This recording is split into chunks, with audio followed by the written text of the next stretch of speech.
ఒక విశాలమైన తరగతి గదిలో పిల్లలంతా తమ పాఠాల కోసం ఎదురుచూస్తున్నారు. అప్పుడే గంభీరమైన స్వరంతో వారి ప్రొఫెసర్ ఒక ప్రశ్న వేశారు. పిల్లలు, మీ జీవితంలో మీకు అత్యంత ముఖ్యమైన వ్యక్తులు ఎవరు? ఒక్కొక్కరుగా వచ్చి వారి పేర్లను బోర్డుపై రాయండి. తరగతి గదిలో ఒక క్షణం నిశ్శబ్దం నెలకొంది. తరువాత ఒక ధైర్యవంతురాలైన అమ్మాయి ముందుకు వచ్చింది. ఆమె చేతిలో చాక్పీస్ పట్టుకుని బోర్డుపై వరుసగా పేర్లు రాయడం మొదలుపెట్టింది. నాన్న, అమ్మ, అక్క, తమ్ముడు, తాతయ్య, నాయనమ్మ, పిన్ని, బాబాయి, భర్త, ఇలా చాలా మంది బంధువుల పేర్లను రాసింది. ప్రొఫెసర్ చిరునవ్వుతో ఆమెను చూస్తూ, చాలా బాగా రాశావు. ఇప్పుడు నీకు నిజంగా ఎవరు ముఖ్యమో వారి పేర్లను మాత్రమే ఉంచి మిగిలిన వారి పేర్లను తుడిచివేయి అన్నారు. ఆ అమ్మాయి ఒక్కసారిగా ఆలోచనలో పడింది. ఆమె కళ్లలో ఒక విధమైన భావోద్వేగం కనిపించింది. నెమ్మదిగా ఆమె ఒక పేరును తుడిచింది, తాతయ్య. తరువాత నాయనమ్మ, పిన్ని, బాబాయ్. ఒక్కొక్కరి పేరు తుడుస్తున్నప్పుడు ఆమె ముఖంలో బాధ స్పష్టంగా కనిపిస్తోంది. బోర్డుపై ఇప్పుడు మిగిలిన పేర్లు: నాన్న, అమ్మ, అక్క, తమ్ముడు, భర్త.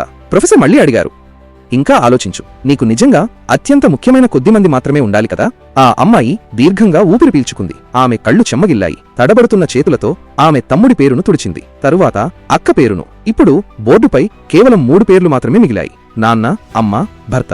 తరగతి గదిలో ఉత్కంఠభరితమైన నిశ్శబ్దం అలుముకుంది. అందరూ ఆ అమ్మాయి తరువాతి చర్య కోసం ఆసక్తిగా ఎదురుచూస్తున్నారు. ప్రొఫెసర్ కూడా ఆమె వైపు ప్రశ్నార్థకంగా చూశారు. ఇంకా ఒక్క పేరు మాత్రమే ఉంచాలి. నీ జీవితంలో నీకు అన్నిటికంటే ముఖ్యమైన వ్యక్తి ఎవరు? ప్రొఫెసర్ గొంతులో దృఢత్వం కనిపించింది. ఆ అమ్మాయి కళ్ల నుండి ఒక కన్నీటి బొట్టు టపటపమని కింద పడింది. ఆమె నెమ్మదిగా బోర్డు వైపు తిరిగింది. ఒక క్షణం మౌనంగా ఉండి తడబడుతున్న చేతులతో నాన్న పేరును తుడిచేసింది. తరువాత అమ్మ పేరును కూడా తుడిచేసింది. బోర్డుపై ఇప్పుడు ఒంటరిగా ఒకే ఒక్క పేరు మిగిలింది: భర్త.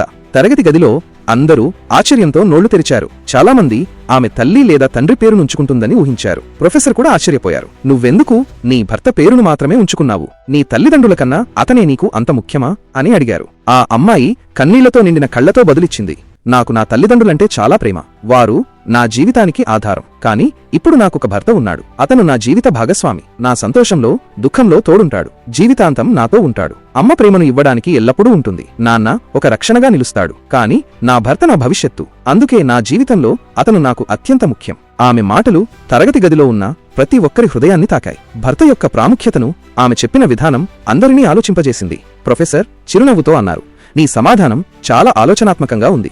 జీవితంలో ప్రతి బంధానికి దాని స్వంత విలువ ఉంది. కానీ భవిష్యత్తును దృష్టిలో ఉంచుకుంటే మన జీవితాంతం మనతో ఉండే జీవిత భాగస్వామి అత్యంత ముఖ్యమైన వ్యక్తి. ఆ అమ్మాయి తలదించుకుంది. తరగతి గదిలోని విద్యార్థులందరూ ఆమె నిర్ణయాన్ని గౌరవించారు. ఆ రోజు భార్యాభర్తల బంధం యొక్క గొప్పతనాన్ని అందరూ తెలుసుకున్నారు. ఈ కథ మీకు నచ్చితే తప్పకుండా ఒక లైక్, కామెంట్ మరియు సబ్స్క్రైబ్ చేయడం మర్చిపోకండి. మీరు మమ్మల్ని సపోర్ట్ చేయడం ద్వారా మీకు ఇంకా మంచి మంచి కథలు అందించగలం. ధన్యవాదాలు.